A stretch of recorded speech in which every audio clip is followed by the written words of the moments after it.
Hello, Michelle. Welcome. How are you? I'm good. I'm excited to be here today to talk about IELTS with you guys. Lindsay is away right now, but she will be returning, so never fear. Yeah, she'll be back next week, but it's so fun to have you here in the meantime, Michelle. And I have a question for you. Yes. Yes. Have you ever gotten a score on an exam that was much lower than you expected?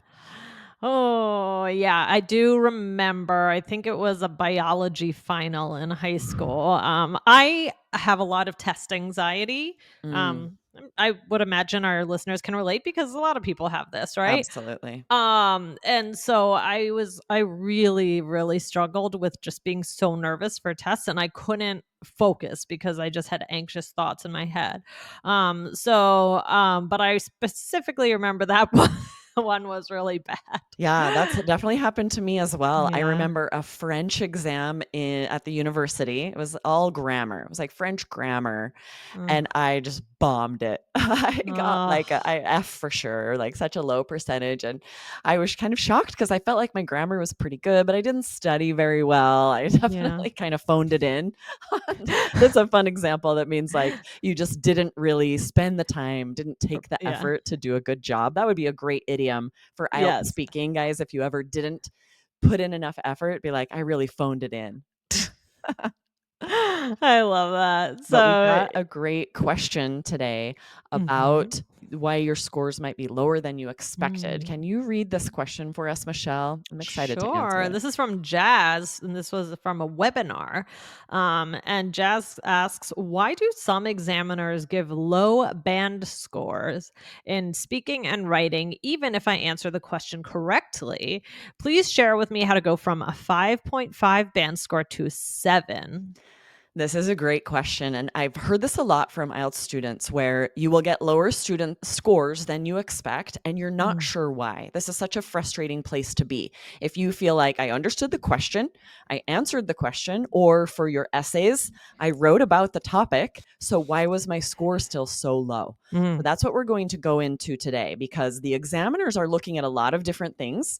Even if you do answer the question, or write about the right topic, you can still, unfortunately, get a very low score. Yeah, yeah, exactly. So, well, let's talk about why this could happen. So, we're going to first talk about speaking, right? So, again, it's not enough to answer the question correctly, right? Understanding the question and giving an answer isn't enough to score a 5 plus, right, Aubrey? Exactly, right. You can still get a 3 or a 4 if your answer is on topic. So let's talk about each individual score and what could happen to pull that score down, even if you're answering the question correctly, right? If your answer makes sense, is logical. First, vocabulary.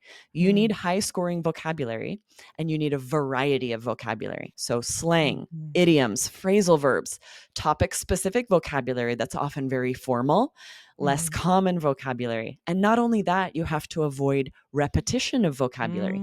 So, Yep. all of those things, if you're lacking this variety of vocabulary and your vocabulary is repeating a lot and is very common, you're scoring a 4 or a 5 for vocabulary, even if your answer's on topic. Yeah. Yeah, definitely. That's a really good point, Aubrey, right? We just want to have that variety, really show off, right? Yeah, Uh, exactly. the next thing, let's talk about fluency and coherence. So, we need to think about pauses and hesitation, right? So, we don't want to be lacking linking phrases, or maybe our answers are too short. So, just really having a nice flow with what you're saying. Exactly. All of this is vital to score over a 5, 6, right? If you have too many pauses, if you hesitate and take a while to think of your answer, and then if you Mhm. have no linking phrases, even in speaking, this is especially tricky because often when we're speaking just regular conversations, we don't use a ton of linking phrases. But for this score, for fluency and coherence, the examiner is listening for these. So you want to Yeah. start some answers with to be honest or to be frank and then have linking phrases between sentences as well. You're Yeah. combining simple sentences with those linking words. All of this is vital for your fluency and coherence score. And like Michelle said, your answer can't be too short either. For a part one answer, you Right. need 3 to 5 sentences. If the answer is a yes or no question, right? And all you say is yes, your answer is Mm. correct, but you're getting like what, band 2, you have to show your vocabulary, you have to show your fluency. It's not enough to just answer the question. Right. Yeah. What about pronunciation, Aubrey? Yeah, so this score, it's interesting.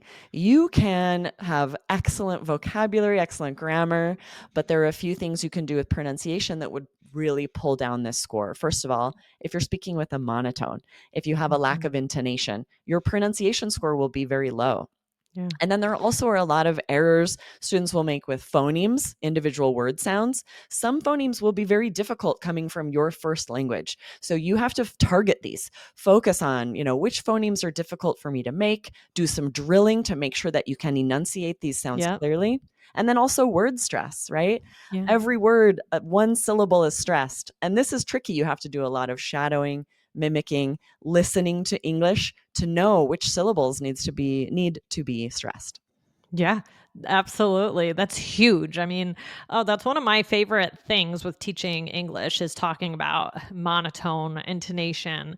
I think it's just so, so, so important. So definitely make sure that you are working on that as well as grammar, right? So the grammar piece, it's not, you might answer correctly, but if your answers have simple sentences, there's going to be a problem, right?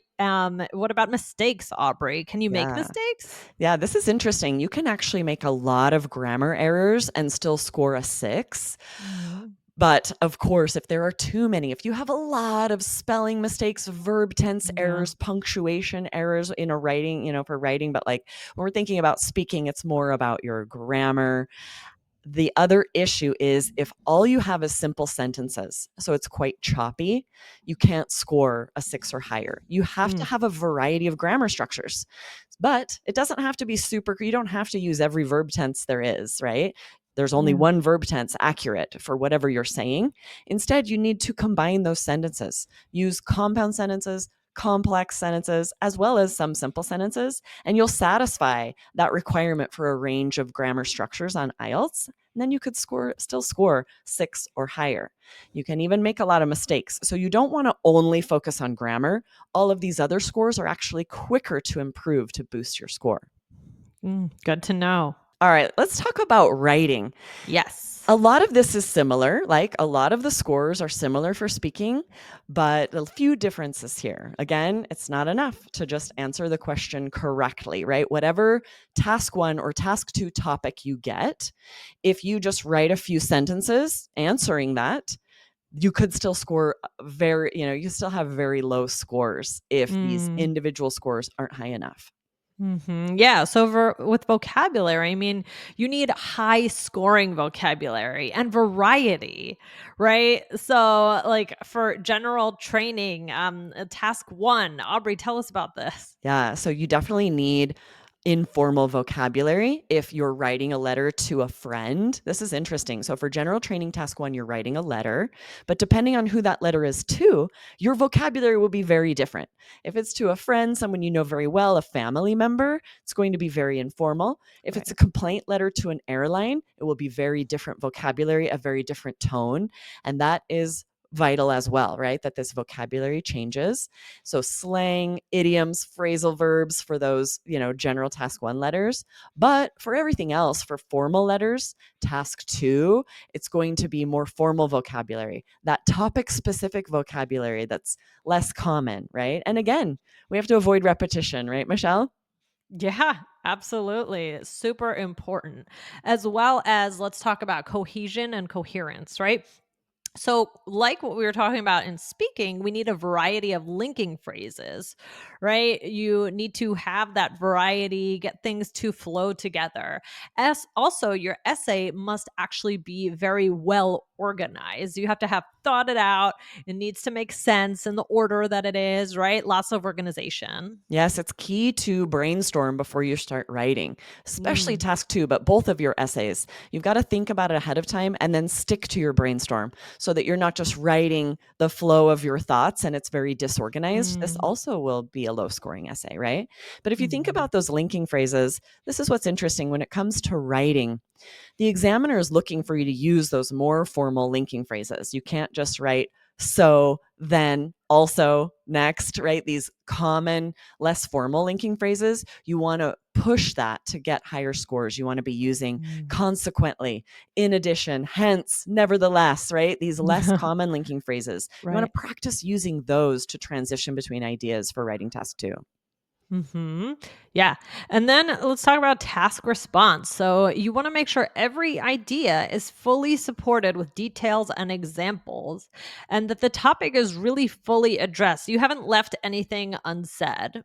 Yes, exactly. And more in IELTS Task 2 topics, we're seeing plurals. So you'll see, for example, discuss the advantages and disadvantages, or discuss the problems and solutions. And if you Mm, only share one advantage or one problem, that is considered not fully addressing the topic. You have to make sure that when you brainstorm, you come up with 2 advantages, 2 solutions, right, in order to fully address that topic. And when it comes to making sure every idea is fully supported, this is also a lot about your brainstorm too.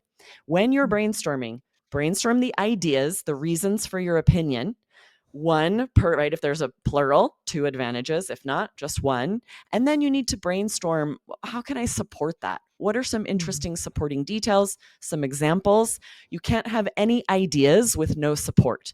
So sometimes we'll see essays where it's just several interesting ideas, several reasons to support an opinion, but then no support for these different ideas. That still would be a really low task response score. Mm. Yeah. Wow. Aubrey, you are a wealth of information here. What about grammar? Yeah, so this is interesting. The grammar score for your essays is very similar to your speaking scores, right? You do need a variety of sentence structures, simple, compound, and complex. But beyond that, right, don't stress so much about making sure I use every verb tense. No, the Mhm. examiner doesn't care. It doesn't matter. The grammar just needs to be correct. You need to use the verb tense that's accurate for the sentence. But it's Yeah. also vital that we proofread, right, Oh, Michelle? yeah. Yeah. Oh my gosh. We have to make sure that we have things answered correctly, right? We want to make sure that we our grammar is great for the score that we're trying to get. Yeah, and you want to look for specific things. When you proofread, you're not going to have a ton of time. You only have 1 hour for both of these essays. So we recommend that you check verb tense agreement, right? This could be a simple error that as you're writing, you mess that up. If you're taking the handwritten test, just cross it off, write it above, or add an S if you didn't have an S, right? If you wrote he live and it has to be he lives, squeeze Mhm. that in, right? Check for verb tense. Mhm.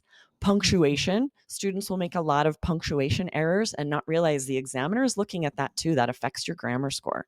So definitely check punctuation as well. Make sure you're linking phrases end with a comma, right? As to the benefits, comma. We see these missing a lot. This actually affects both your fluency and coherence score and your grammar score because it's a linking phrase that's not accurate and grammar. So take that time to proofread your essays. Make sure you're doing all 3 steps: brainstorm, then write, and then proofread. Love it. Oh my gosh. Aubrey, thank you so much for sharing all of this with us. I mean, for takeaway for today, yeah, I mean, this was a great listener question from Jazz. So, guys, it's not enough to give a correct answer to IELTS speaking questions or to understand and correctly write about the essay topic, right? The examiner is looking for a lot more to give you a 7 plus, right? And Aubrey really went through in depth all of these things that can help you bump up your score. Exactly, right? We're looking at the individual scoring sections. This is important that you do, right? If whenever you have a question like this, look at the task, the band descriptors. What do you need for vocabulary? And it's broken down what it looks like to score a 6, a 7, an 8. What is the examiner looking for? It's vital that you understand this for each of those scoring sections: vocabulary, cohesion, coherence, task response, grammar. What do you need to do for each of those so that you can get that overall band 7 or higher? Awesome, Michelle. Thanks for Whew. joining me today. That This was is a packed awesome. episode. Yes, this was great. I'm sure our listeners are going to get a lot of great ideas about how they can improve their scores from this episode. So thank you so much, Aubrey, and I'm so glad that we got to talk. And yeah, hope to see you soon. Yes, awesome. Thanks for joining me. I'll see you next time. Thanks, All right, Michelle. bye. You Bye. too. Bye.